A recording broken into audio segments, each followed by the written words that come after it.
Selamat berjumpa kembali di dalam layanan audio Sahabat Perjalanan. Hari ini adalah hari Selasa 23 Agustus 2022. Tema renungan saat teduh kita dengan judul Cara Hidupmu Adalah Nasibmu. Cara hidupmu adalah nasibmu. Firman Tuhan terambil dalam Efesus 2 ayat yang ke-10. Karena kita ini buatan Allah, diciptakan dalam Kristus Yesus untuk melakukan perbuatan baik yang dipersiapkan Allah sebelumnya. Ia mau supaya kita hidup di dalamnya. Mari kita berdoa. Bapa yang di dalam sorga, bahwa kami memahami sesuai dengan kebenaran firman Allah, tidak ada yang namanya nasib buruk buat hidup manusia, karena Allah sudah menentukan semua perkara-perkara yang indah dalam hidup kami. Biar kami boleh mempelajari tentang arti nasib dengan sebenar-benarnya. Dalam nama Tuhan Yesus kami berdoa, amin. Shalom sahabat perjalanan yang dikasihi Tuhan. Seringkali kita bertemu dengan orang tatkala menghadapi sebuah persoalan dan dia menerima kenyataan hidup tersebut. Lalu dia berkata, ya memang sudah nasib saya seperti ini. Bahkan kemudian dia membuat sebuah pemahaman teologi sendiri. Ya, tiap orang sudah ditentukan nasibnya oleh Tuhan masing-masing, baik nasib yang buruk maupun nasib yang baik. Sahabat perjalanan yang dikasihi Tuhan, mari kita cerna statement ini. Yang pertama, bahwa semua itu sudah ada nasibnya, apakah benar atau tidak. Kemudian yang kedua adalah bahwa Tuhan sudah menentukan nasib buruk maupun nasib baik. Apakah benar? Mari kita bicara yang kedua terlebih dahulu. Apakah benar bahwa Tuhan itu menentukan nasib buruk dan nasib yang baik? Kalau kita melihat di dalam surat Efesus 2 ayat ke-10, karena kita ini adalah buatan Allah yang diciptakan dalam Kristus Yesus untuk melakukan perbuatan yang baik yang dipersiapkan Allah sebelumnya.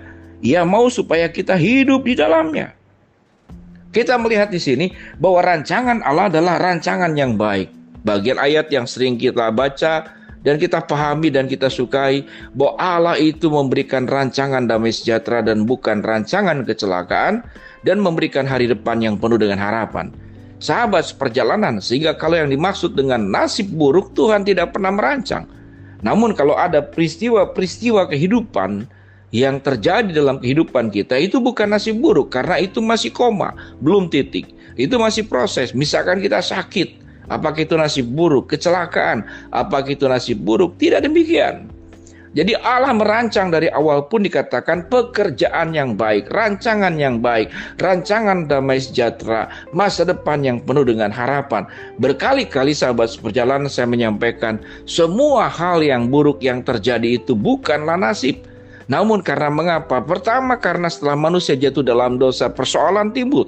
Yang kedua, karena kita memang bukan Tuhan, kita manusia. Sesuatu yang bukan Tuhan, yang ada keterbatasan, ada kelemahan, maka kita akan menghadapi yang namanya itu problem, persoalan, dan masalah.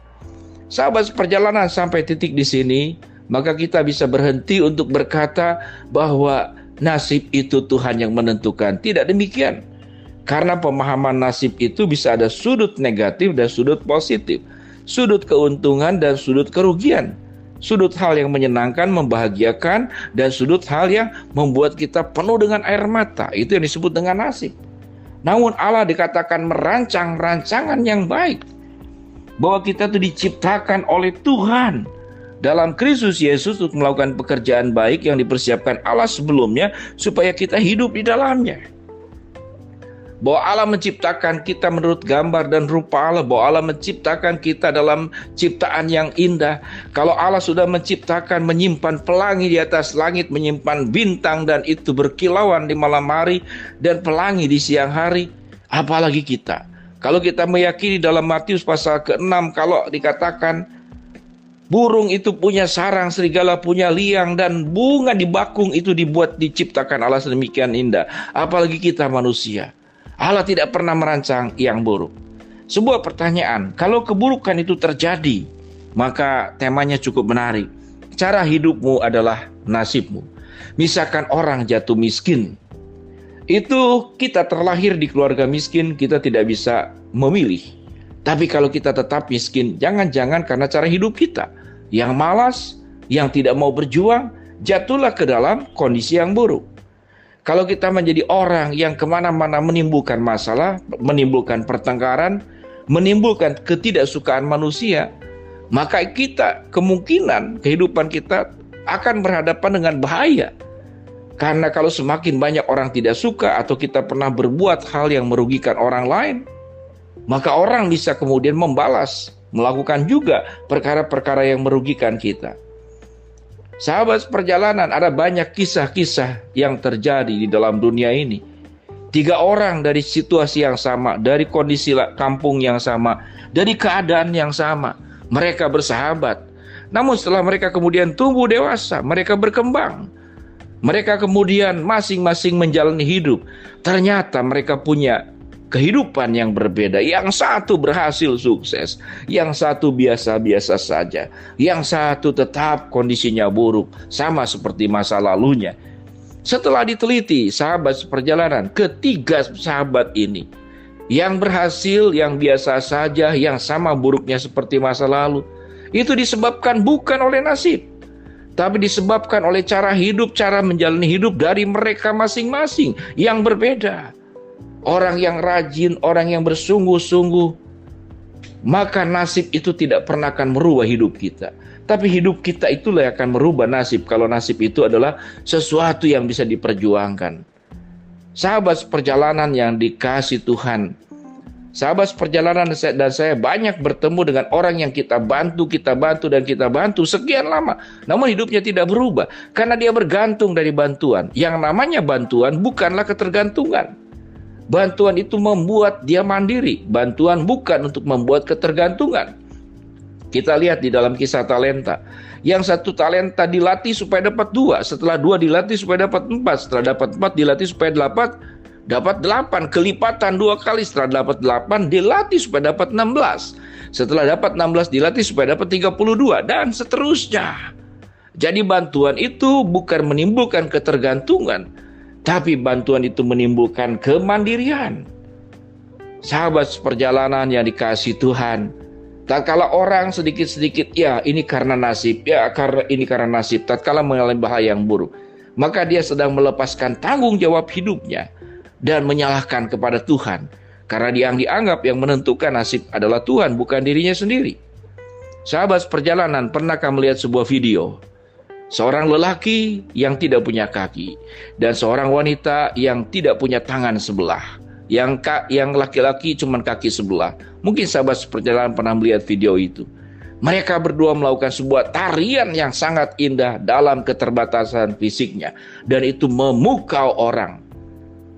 Bahkan tayangan itu adalah tayangan yang lebih indah dari mereka yang bisa melakukan koreografi gerakan badan oleh sepasang laki-laki dan perempuan dengan tangan yang sempurna dan kaki yang sempurna. Apakah kemudian kaki yang putus dari laki-laki ini dan tangan yang tidak ada sebelah dari perempuan ini dianggap nasib? Tidak. Mereka berdua merubah keadaan yang tidak bisa dirubah. Mereka tetap, yang laki-laki kakinya tetap satu, yang perempuan tangannya tetap satu. Namun mereka merubah keadaan itu menjadi keadaan yang bisa memukul balik, bahkan kemudian mempermalukan mereka dengan kondisi fisik yang sempurna, sepasang tangan yang sempurna, sepasang kaki yang lengkap. Mana yang bernasib buruk sebetulnya? Dengan demikian sahabat seperjalanan, khususnya buat generasi muda, biarlah kita berjuang bahwa cara hidupmu adalah itu nasibmu. Kita berdoa. Bapa dalam surga, kami berdoa agar kami bisa memahami kebenaran firman Tuhan dengan baik. Hamba-Mu berdoa buat yang sakit, Tuhan jamah sembuhkan, yang sedang menghadapi masalah, Tuhan bukakan jalan, yang sedang berdoa mengharapkan sesuatu, Tuhan akan kabulkan sesuai dengan waktu, rencana, dan kehendak-Mu. Dalam nama Tuhan Yesus kami berdoa. Amin. Shalom sahabat seperjalanan, Tuhan memberkati kita semua. Cara hidupmu itu akan menjadi nasibmu. Amin.